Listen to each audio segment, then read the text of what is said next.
As more and more begin to know, the status quo has got to go. They're bound to say yes to a man named Dr. No, a man who makes the establishment panic. Grassroots are growing way too wild, too organic.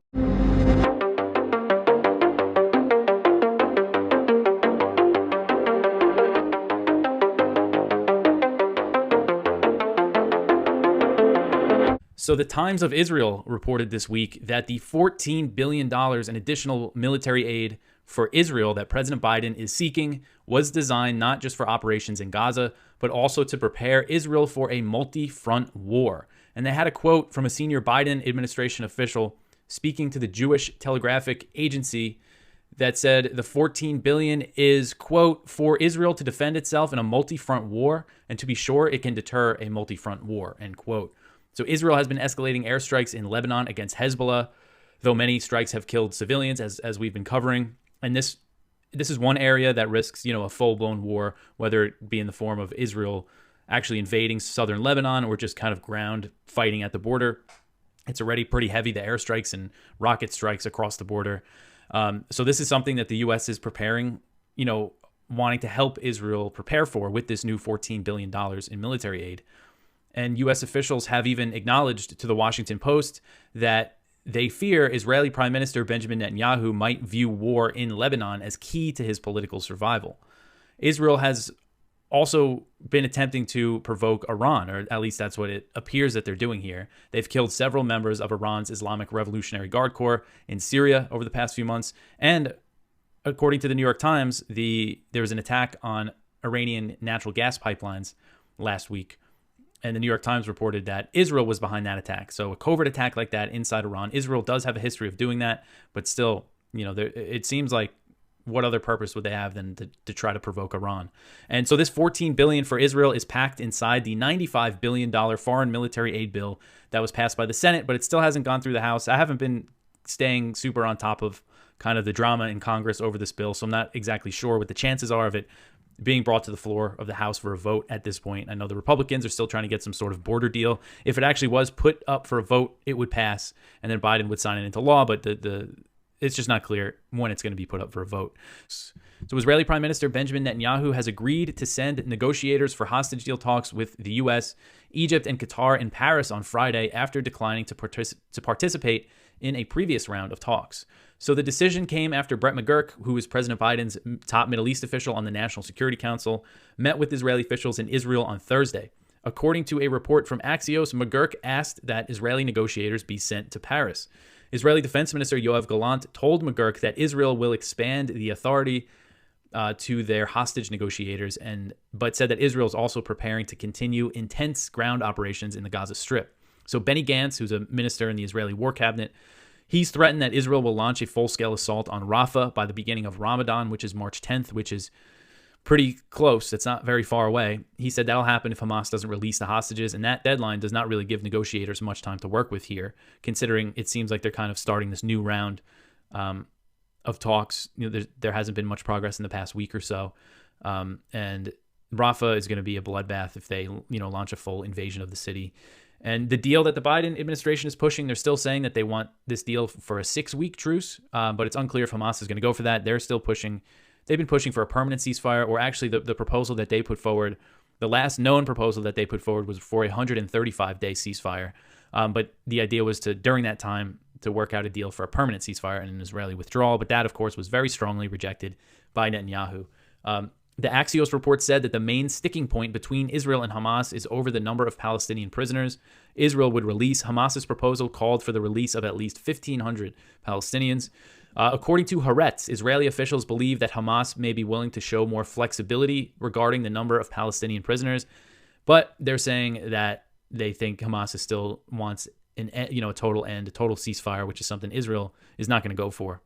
So this article is from Kyle Anzalone, and U.S. officials told the Washington Post described the war in Ukraine as providing the U.S. with ample information about Russian warfighting strategies, and basically the wording that they used is they called it bountiful research. That's what Ukraine is to them. It's basically a testing ground, and we've seen this kind of rhetoric before, even from Ukrainian officials. The former defense minister Oleksiy Reznikov said come on, send us all your weapons. Talking to the Western arms makers, say we're a perfect testing ground for your weapons.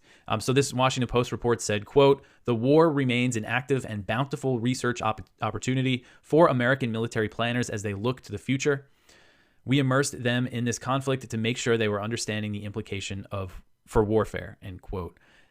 So again, just the way that they are viewing this war as things are looking so bleak for the Ukrainians, with the manpower shortages, weapon shortages, and they're saying that they're outnumbered 5-1 in these battles. But it's all good for the U.S. Here's Gerald Salenti with today's trends in the news. The markets. Everybody's concerned about the equity markets. We don't talk about this shit. Oh, the markets went up today. The S&P surged to new highs Thursday after the chip giant NVIDIA reported much stronger than expected quality results, lifting the whole tech sector. Yeah, the Magnificent Seven. The world economy is going down. The markets are nothing more than a rigged game. And again, we said when the whole chat began in 2023, we said this is for real. It's only going to keep escalating. And again, you go back to your Trends Journal, back when it used to be a quarterly, a newsletter, .com this. Fall issue, 1999, we said the .com bust would happen by the second quarter of 2000. It didn't. It did, rather. This is different. This chat is real. Again, we have a whole section in our Trends Journal about technocracy, and Joe Duran, the technocracy guy, man, that nobody could touch. This is one of his books, Be Human. Yeah, so this is real. So, but then you have to look also what they're saying now. The guess is that they're only looking for bearish sentiment is only 31%. So it's very low. And it keeps going down week after week. But we're only looking at the United States. We're not looking at the rest of the world because that's all America does. Again, you go to everyone. You go to BBC, you go anywhere. Oh, this guy Nalvani. Every fucking day I'm hearing about this. Every fucking day. What the fuck do I care about this? How about Julian Assange? Fuck him. These are the Russians. You gotta hate them. Hey, how about fucking Guantanamo, huh? Where the Americans tortured people day in, day out, week after week, month after month, year after year, decade after decade.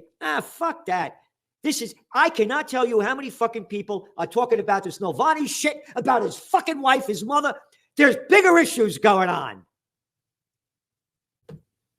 We got to stick together, and you can't do it on our own. I need your help. Our staff is working harder than anybody anywhere to put out trends information you're not getting anyplace else. So we're going to keep going on about the economy. You ready? Bad property debt outstrips reserves at big U.S. banks as late payments rise. Yep. This is according to the Financial Times. Late payments linked to offices. Oh, and shopping centers. This is all old news for Trends Journal subscribers. We've been warning about this since they started the COVID war and locked down the country and countries. You got to spell it right. Countries, because that's who locked it down. Again, it's right here. We've been warning about this. Hedge funds bet against German lender over U.S. real estate loans. Oh, wow. Yeah, German mortgage lenders become one of Europe's most bet against stocks as its battle a surge of soaring loans tied to U.S. commercial property. Go back to your Trends Journal. Office building bust. We've been warning about this for 3 years, and the banking crisis is going to come. Eurozone pay growth eases to 18 months. They're so happy that the plantation workers of Slavelandia are making less money, and scum like the ECB, and I can't say the woman running it because I don't want to be called, sexist. Like in America with the scumbag clown playing Fed head Powell and Ms. Facha Brut yelling, they're blaming inflation on high wages, and boy, are they happy they're going down. The first slowdown in the figures since the second quarter of 2000 comes after the ECB policymakers said they wanted clear evidence of wage pressures moderating. Inflation wasn't caused by high wages, you fucks. It was caused by all the cheap money the scumbags flooded into the economy when they started the COVID war and your zero interest rate policy. Got it? Calm down, Celente. Swallow the shit. Be a good little boy and girl. Have no balls. Be dried up. Don't fight.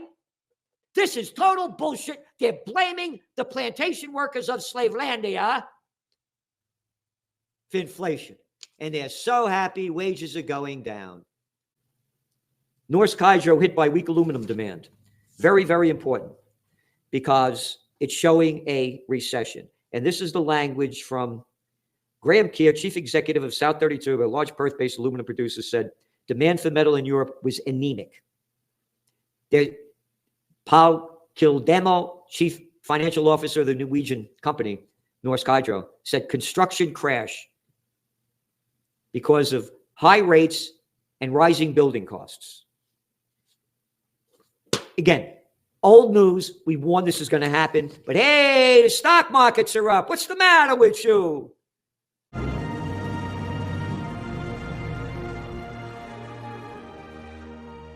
Has the U.S. ever acknowledged to itself, to its own officials, among its leading officials, of which you were one, that the two-state solution is dead on arrival?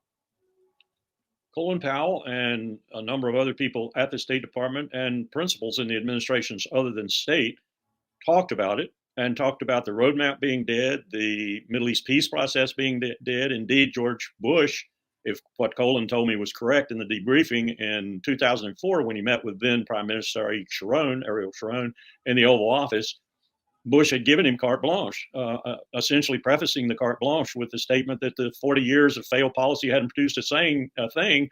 So over to you, Ariel, over to you.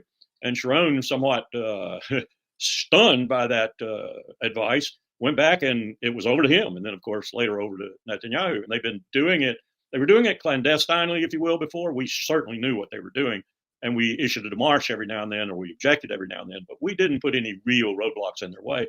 Then they just started going whole hog. They have been doing what they're doing right now in Gaza, incrementally and slowly in the West Bank, and they had begun in East Jerusalem ever since then. They have been running the Palestinians out or killing them, confiscating their land, and beginning the settlements to the tune of now we have settlements that look somewhat like Los Angeles and the hills above it.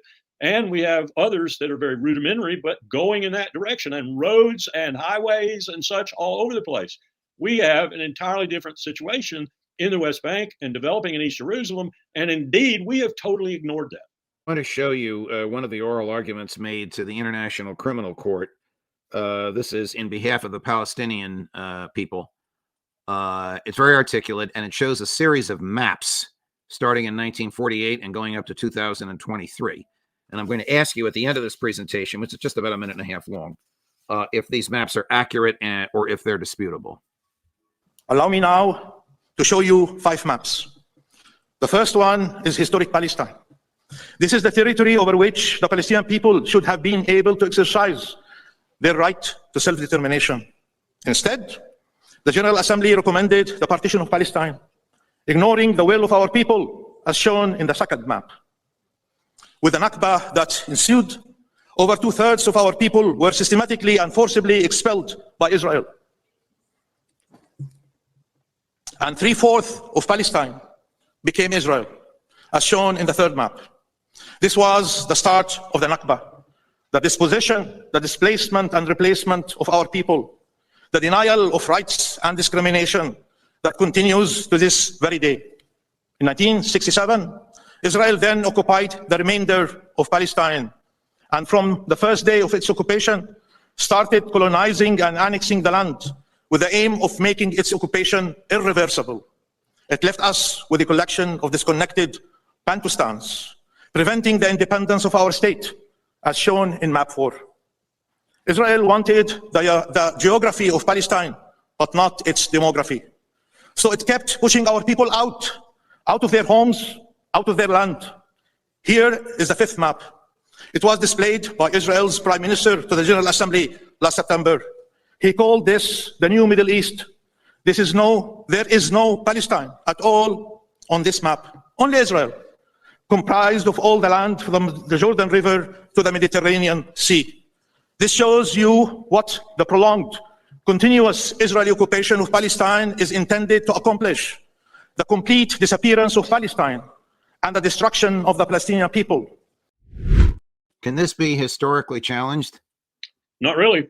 He's right. It'll be historically challenged because we have propagandists in this country who contort history to their own wishes all the time, as do other countries too. Let me give you something else he didn't talk about. When the 1967 wars occurred and Israel achieved blitzkrieg-like victory over Arab armies, significant Arab armies, the United States changed its policy.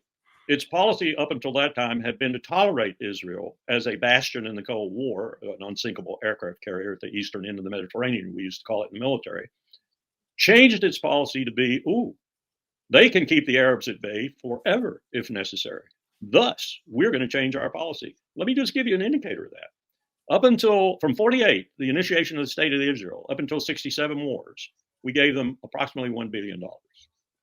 From 67 to the present, we have given them $50 billion, which interpreted in constant dollars over that time period is $300 billion, or roughly about $7,000 per Israeli citizen, considering the changes in population over time, $7,000 per every Israeli citizen. So one has to conclude from that strategically, we think Israel is doing our purposes in the Middle East.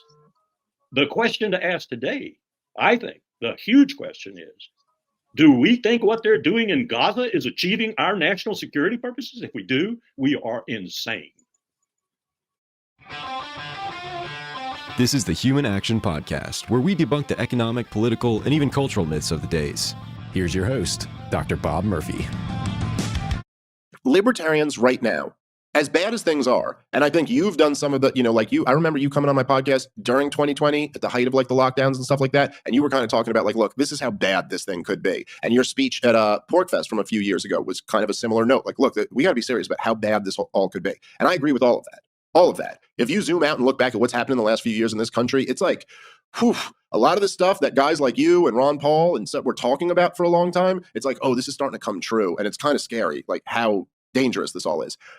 So that's going on. And then at the same time, libertarians have this enormous opportunity where, first of all, and again, I know I've mentioned this on my show several times, but your video that you made, which is, I don't know when it was back a while ago, that you made the video where you talked about if you were going to counsel the real rulers of the world. And you went through this whole thing where you were like, hey, you guys did a great job controlling the money and the education system and the military and all of this. Man, you guys have just done a knock-up job, but you got a real problem on your hands because there's this internet thing. There's this social media thing. And now everybody can just spread these messages. And not only that, but they can see how everyone agrees with them. They can see someone being like, Hillary Clinton's a lying murderer. And oh my God, it's got 300,000 likes on this, so the big thing used to be that Ron Paul was iced out. He was blacked out of media coverage. And that's damn, man, if he could just get up there. And even in those debates, they'd only give him a few minutes, but in those few minutes, he'd knock it out of the park. And it was, people would get so excited. Well, now that's all over. Now we can all spread our message and to varying degrees of large audiences, including to really, really large audiences. Libertarian message is getting out there. And also at the same time, and I'm not saying there's not opportunity in the left half of America, there is. There's a lot of them who are walking away from the crazy stuff. RFK demonstrated that with how good he was doing on rejecting the COVID and regime and rejecting the war in Ukraine. But man, on the right half of America, Bob, me and you in the George W. Bush years could not have envisioned what an opportunity they're at, where you're telling me all of these people have been turned against the warfare state and the CIA and the FBI and the NSA, and they're totally skeptical of everything the corporate press tells them. And there's just all this fertile ground. And then in that environment, you have libertarians who want to talk to them about look, the CIA and the Federal Reserve and all that, and they're with it on all of it. And then you go, and by the way, also we have to open the borders and allow homeless junkies to shoot up on public streets. And you're like, oh, great. You just took the golden opportunity you had to actually move the needle, and you blew it for something that's not even the correct libertarian principle. That's not even it. And in fact, all of these problems only exist on government property. They only exist on the government property. The private sector solves it. But how does it solve it? Not by allowing them to do heroin, not by allowing them all to flood in. It solves it by saying you can't do that here. And so why would the libertarian approach be that what the solution on private property is ought not be applied on government property? And in fact, the exact opposite is what ought to be applied there to make your life miserable and also guarantee that you will never listen to anything else I have to say. That's why I'm picking this fight. That's why I'm like driving Liberty Twitter crazy, because I think this is that important for us to like clean up this part of our message. It's not the right thing in terms of theory. It's not the right thing in terms of strategy. And it's not the right thing in terms of consequentialism, like in terms of what it's going to end up in. So that's essentially my argument. Okay, well, I think that's well put. And again, just you even just when you elaborate there a minute ago on the bring the troops home to protect the border kind of thing, you're right. If somebody wants to say, no, I think that would be a bad idea, I mean, I get that. Believe it, the federal government, as you know, anything we give them, they're going to pervert and 100%. do something horrible with it. Yes. But if what you're saying is, so therefore, I think that we should keep them abroad, well, then that's even worse. It's like, well, yeah, let them oppress people, not oppress, go kill people. You know what I mean? Like, if we can't trust them to be right here with all the TV cameras rolling and everything to protect borders because they're going to oppress Americans, that's like, well, surely then keeping them abroad where they're rampaging around people that, in other words, it's almost like we're getting what we deserve if it's our own soldiers doing it to us. Well, you get what I'm saying. Not exactly. But I get your point. And I also, it'd be better if they're, if given that they come from us and that we're paying for it and whatever, and rah, rah, rah, and voting for people who order them around, if then they turn the guns on us, okay, but to send them abroad to terrorize people abroad, like that's even worse. That's what I'm getting at. It kind of reminds me of, I remember David Friedman said something along the lines of, and this was years ago, so I forgive me if I'm not getting this exactly right, but he said something, he was talking about the secession and national divorce, and he goes, okay, but so like, are you telling me that if there's secession, let's say like Texas secedes, and then Texas has authoritarian anti-liberty policies, that's okay? It's okay because it's a state government? And then I think both me and you would be like, no, then we start opposing that. Like once we get to that stage, then we start opposing that. And then we start saying, hey, San Antonio should secede because they're, what I mean? So it's not, again, I'm not saying, oh, I think the federal government will do a really good job at this task, or, oh, there won't be other types of problems. It's like, yeah, that we should get all these troops home, and then we start opposing how they have a militarized zone, or how they're how they're violating rights there. It's not that I don't get libertarianism 101, and it's not that I trust the government. I know they're going to do a bad job no matter what they do, and there will be rights violations, and we should always be against that. How's this? If right now we didn't have a standing army, and we just had militias, you would not say, you know what, I think it would be a good idea if the government built up this huge army and then used it to patrol the border. Of course, you're just saying, no, given that there's this sprawling army doing all this stuff, and they're saying, we just don't have the resources to protect the border right now. Like, no, that doesn't make sense. We do have the resource. If we, right, that's more of what you're, okay. 100%. The Peter Schiff Show. Now, also, in these Fed minutes, and not just the Fed minutes, but we had some other Fed officials over the course of the week who spoke publicly, and they all talk about the fact that monetary policy is restrictive and that it's been restrictive for a while. And the question is, how much longer should they stay restrictive? And there are even some FOMC members that are worried that they're going to overstay. In fact, I hear a lot of people. I was listening to Mohammed El-Arian was up on CNBC worrying about a policy error that the Fed's going to say too tight for too long, and they're not going to cut soon enough, and that's going to be their mistake. They've made a lot of mistakes, and they're going to make more, but that's not the mistake. The mistake isn't being too tight. The mistake is that they're too easy, and they're still too easy. The monetary policy that we have right now is not restrictive. I don't care that the Fed raised interest rates from 0 to 5.25, 5.5. This is not a restrictive policy. And even though the Fed continues to shrink their balance sheet, and it dropped again, we got the numbers earlier today, another 45, 50 billion. We're getting close now to a $7.5 trillion balance sheet, so almost $1.5 million of quantitative tightening. They've actually managed to do that. A bit surprising that they've even gotten this far. They're going to give up. The question is, when. But so far, the markets are hanging in there, and so the Fed has been able to continue with this, slow bleed on quantitative tightening. But this is not a restrictive monetary policy. Again, less loose doesn't qualify as tight. But the way you know that monetary policy is not restrictive is look at the market. What is being restricted? Is the government being restricted? Is there any cutback in government spending? Is the government borrowing less because the Fed has increased the cost of borrowing money? No, the government's borrowing more. In fact, they're borrowing more to pay the higher interest rates. So they're not slowing down anything. Government spending. Biden just forgave some more student loans. Where's that coming from? They passed recently some tax cuts. The government is still stimulative. So Fed policy is not restricting. You're supposed to cause cuts to government spending and borrowing. That's what restrictive is. What about individuals? Are they being restricted? No. Credit card debt is a record high. Household debt is a record high. Spending keeps increasing. Where is the restriction? There is none. The Fed is accommodating. It is accommodative to all this borrowing and spending. It is stimulative. The Fed is still providing stimulus into the economy. Maybe it's not providing as much as it was before, but it's still providing it. And with its forward guidance, it's providing it by promising to cut rates. Right? Look at the stock market. The stock market's at record highs. Is the Fed's monetary policy restricting the stock market? No, the stock market is booming. At least, a small, section of it that's leading the averages. But you've got record highs in the stock market. This isn't a restrictive policy. And of course, to the extent that the stock market has a wealth effect, which facilitates additional consumption, additional spending. If monetary policy was restrictive, what would you expect to be observing in the real economy? Well, a decline of borrowing and spending. Stock prices would be lower if the Fed was restrictive. You'd have a reverse wealth effect, right? You'd have stock prices going down. None of this is happening. This is an accommodative Fed that is accommodating massive spending, massive borrowing. Yeah, sure, it's got a pretense. Oh, yeah, we're going to fight inflation. We've raised interest rates. Look where they were. They were at zero. And so, oh, yeah, it looks like they're high. Go back in history and look at interest rates in the 70s, in the 80s, in the 90s, even the 2000s. The rate that we have now is not high. But we have very high inflation. We have a mountain of debt.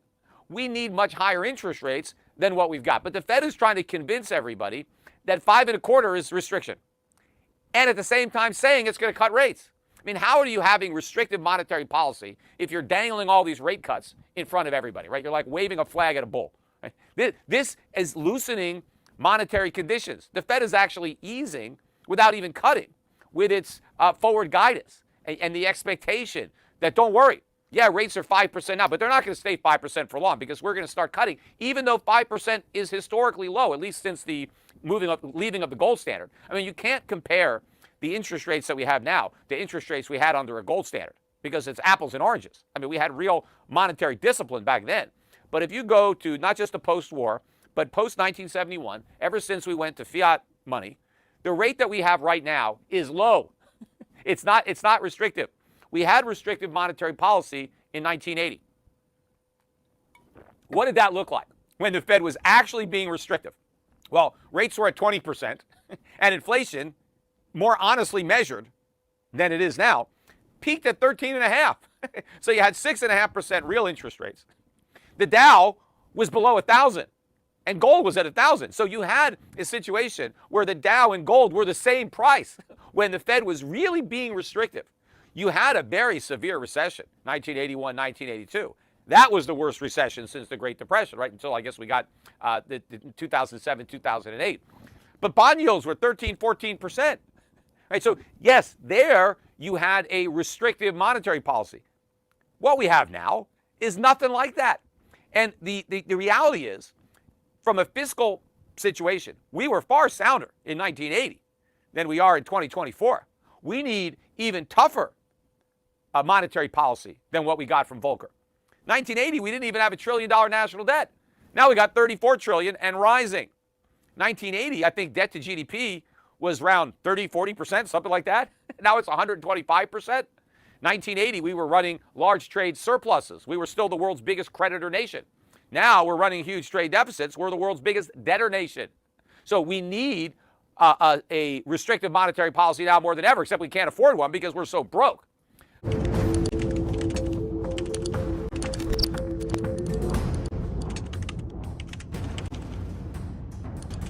Here in the Utah law, it says federal directive means, quote, a statute passed by the U.S. Congress. 2, an executive. So there's a few things. 1, a statute passed by Congress. 2, an executive order from the president.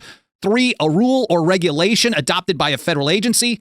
Or 4, an order or action by a federal agency, an employee or official appointed by the president of the United States. So just basically federal acts, laws, rules, orders, regulations, mandates, etc. They're just saying, hey, if we determine that any of these things violate the principles of sovereignty of state sovereignty, then we can, if we want to, pass this concurrent resolution to say that no one in the state can help the federal government enforce it. And they say a federal directive, this is the standard that they're going to use. A federal directive violates the principles of state sovereignty if the federal directive restricts or infringes upon a power or right reserved to the state by the 10th Amendment to the United States Constitution, or the state's rights or interest to provide for the health, safety, and welfare and promote the prosperity of the state's inhabitants. So in their view, if they determine that a federal a program, a federal act, a rule, a regulation, executive order violates these principles, this line in the sand, it's a very gray area. It's up to them how they determine it. They can then pass this concurrent resolution and no one in the state can help the federal government enforce it. And they also specifically say just because we don't act on something, and this was pretty smart, just because we don't act on something doesn't mean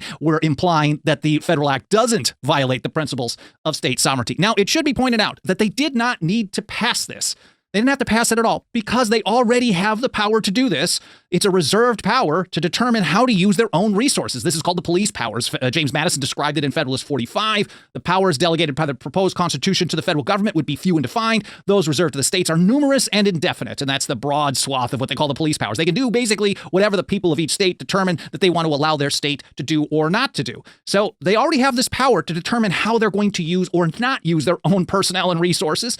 And they don't have to help the federal government. If the federal government needs help from the states to implement their acts, they've got a different problem. Maybe they're doing too much stuff in the first place, and they're relying on the states to do the work that they want to get done. And that's how kind of they get away with doing a lot of extra stuff, is that they hand out a lot of cash to the states and they hand out goodies and they say, partner with us and you do all this stuff for us, and they can get away with implementing a lot more stuff. Now, Alexander Hamilton had a little something to say about this type of a process, whether you rely on the states or not. He hated the idea under the Articles of Confederation that many things required a positive action by the states in order to implement it. In Federalist 46, or Federalist 16, I'll get to 46 and Madison in a moment, he said, if the interposition of the state legislatures be necessary to give effect to a measure of the Union, they have only not to act or to act evasively, and the measure is defeated. Now, of course, he was complaining about that type of situation under the Articles of Confederation, and Congress couldn't get a lot of the stuff done that he had been pushing for them to get done for some time. But the important point remains, and Hamilton was absolutely correct here. If the feds need help from the states, then the states can just say, hey, we don't want to help you. They just choose to not do anything, or they act evasively, and they defeat the federal program. Now, even the Supreme Court, now if we're talking about what the founders have to say, a lot of times modern precedent and practice, it totally ignores them. Very rarely do you find something in modern Supreme Court precedent, especially something that lasts over 150 years, case after case after case, they take the same position, which supports people like James Madison and Roger Sherman in saying that the states should just not help enforce, should not participate, use a refusal to cooperate, and that's okay. And this is called the anti-commandeering doctrine. It goes all the way back to the Fugitive Slave Act of 1973 case in 1842, Prigg versus Pennsylvania.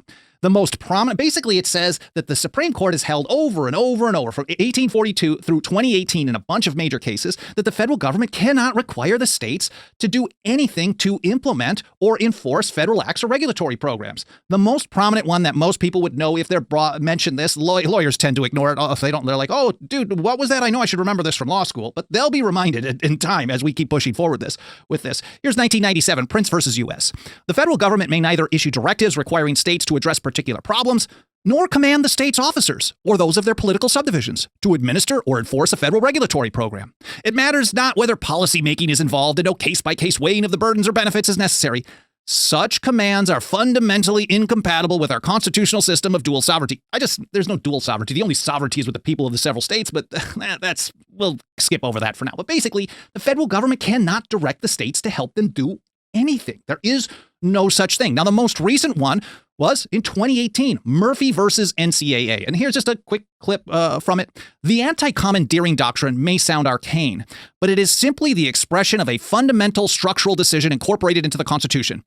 The decision to withhold from Congress the power to issue orders directly to the states. It is not there. The government is one of delegated and reserved powers, and there is no power delegated to the federal government to order the states around. The third Chief Justice, Oliver Ellsworth, said, this Constitution does not attempt to coerce the states in their political capacity. They cannot use this type of force to tell them to do stuff. Now let's get to CNN. I know you've been waiting. We can't even get past the title before it's absolutely stupid. Utah's new Sovereignty Act sets up a process to overrule the federal government. But is it constitutional? I mean, if you listen to what I just had to say here and you read the text of the bill, I only read you parts of it, there is nothing in there about overruling the federal government. It's not saying that the federal government's laws are not valid. It's not telling the federal government that they can't come in and do what they do. They're just saying, we're not going to help you. It says nothing about overruling anything. But here in the lead, the first paragraph, a bill recently signed into law in Utah sets up a process for the state to overrule or otherwise ignore federal rules and decisions, the latest move in a Republican-led push against what they see as federal overreach. Again, the legislation, the law says absolutely nothing about overruling anything. It is literally just a process by which the legislature year-round can have this concurrent resolution and say, we're not going to help the federal government. It's not about ignoring them. The federal government does not have the authority, as we can see, even the Supreme Court tells us. They can't tell the states they have to help them enforce federal acts. It's got nothing to do with anything that CNN is saying. If you can't see the difference between, we're not helping versus we're overruling, you're probably just being dishonest, and maybe the CNN article is awesome for you now. Also, Fox News. The local Fox affiliate, Ben Winslow, says Governor Spencer Cox signed a bill into law that allows the state to ignore some federal directives and orders. There's no such thing that the federal government is directing or ordering the state of Utah to do. And they're not allowed to do that. Now, the state of Utah can agree to go along with stuff, but they're not required to participate in enforcing federal acts or regulatory programs. All right, here's a juicy one. The Salt Lake Tribune editorial board says Utah leaders want to fight the Civil War over again. It won't end well, because just not participating in enforcing a federal program or just saying we are going to consider this at some point in the future means this is civil war. They hate the idea of anyone not going along with centralized power and control.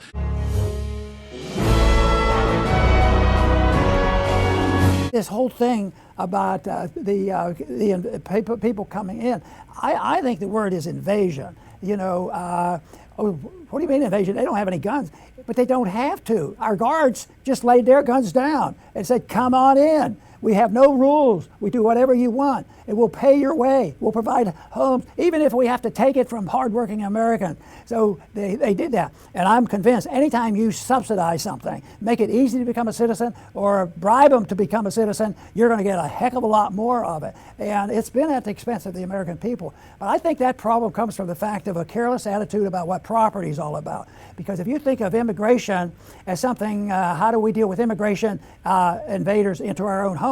I don't think there are many Americans, rich, poor, middle class, who say, yeah, I have a house here, but I think we could squeeze 2 more people in here. So we're going to invite a couple in to stay. And if the government sends them, that's okay too. So they go along with that, but before you know it, you have something that's turned into an invasion. And literally, when you think of the people that are here, when it has to do with our civil liberties, our defense of our country, and all that's going on, it has been an invasion. And you can't invade a person's house. The Bastiat principle is, if you and I can't do it, and you can't march into your neighbor's house or send your friends into your neighbor's house, the government can't do it either. But the government now, not to everybody's house yet, but that's what communism is all about. What they do is they put it into public arena. The public will take care of them. So who paid for the public? Well, the citizens that have been here. They're the ones who built the hospitals and the roads and everything else. So it was all, it is property, but it's collective. When it's collective, governments generally can do whatever they want. But if it were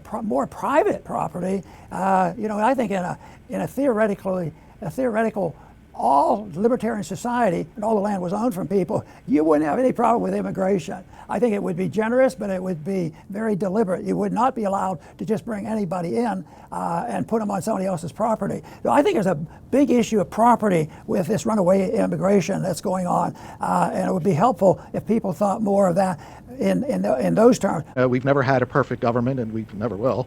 It surely was better when it came to immigration. Both sides of my family came from other countries, and it was tough to get in here. They had to have sponsors. They had to have jobs. Somebody had to account for them. No one else was going to pick up the bill for them. So yeah, he's staying with me. He's working for me. His family's coming. They're all taken care of. Now we have, our great society from LBJ, massive, massive welfare state, perhaps the biggest in the entire world. And now the taxpayer just picks up the bills. Dr. Paul and Daniel did a show yesterday. We're in New York City. They're handing out $10,000 refillable debit cards. So they're bringing all these people in and sticking us with the bill. I mean, this is the craziest thing one could ever imagine, but it's actually happening in real life. And the welfare state, it increases the burden on us. It incentivizes more people to come in and incentivizes them not to work. Why bother? Why work? Government's giving us money. It also, on the other side, incentivizes Americans not to be charitable. Why be charitable? Let the government take care of these people. It's such a warped welfare state system that is getting us from every angle, And it's also going to spiral us into, we're already in terrible financial shape as it is. Now it's going to get even worse on top of this conflict of cultures. So they are setting up a perfect storm of problems. And like you said, Dr. Paul, what are their motivations for this? And obviously, I don't know.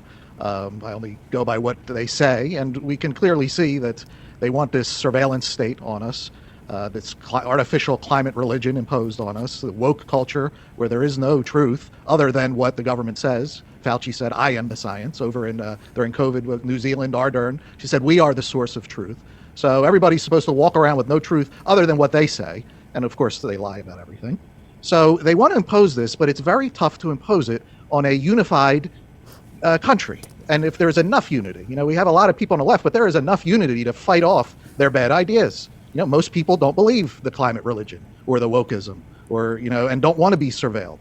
So how do you break a population like that? Well, one way is to flood a bunch of people that are, different culturally, beliefs, and already on welfare, dependent on the government, voting for these people. That's one way to break the unity. If you have conflicting cultures and financial ruin, which we're racing towards, that opens the door for tyranny if that were to happen in this country. Because then the strongman comes in and say, this is chaos. I am going to restore law and order with an iron fist. I will fix these clashing cultures because everyone is going to say or do what I say. So we are opening the door for that madman if we continue down this road. So, again, this is all speculation, but, I'm trying to connect the dots just like everyone else. We have to be vigilant in speaking out, especially with this open border situation. Think of this agony that Assange is going through, and that's an attitude. Silence the people, and that, if that has to be dealt with, might be put at the top of the list. I know how important the Second Amendment is and all the other amendments, but I tell you what, you have to have the right to speak out with a free will without being threatened by being put in jail. I think there's a lot of people already who haven't spoken out because they're intimidated, because I feel it myself at times. I wonder if I should have said that. What if I should have said that? That is criminal. That's why the real goal has to be to protect our right to speak out and make sure that these groups of special interests, whether they're the corporate interests or the government interests, that we don't continue to move in that direction. Protecting our liberties was the number one reason why we had a revolution and a constitution. And we need to dedicate ourselves to the preservation of those principles. I want to thank everybody for tuning in today to the Liberty Report. Please come back soon.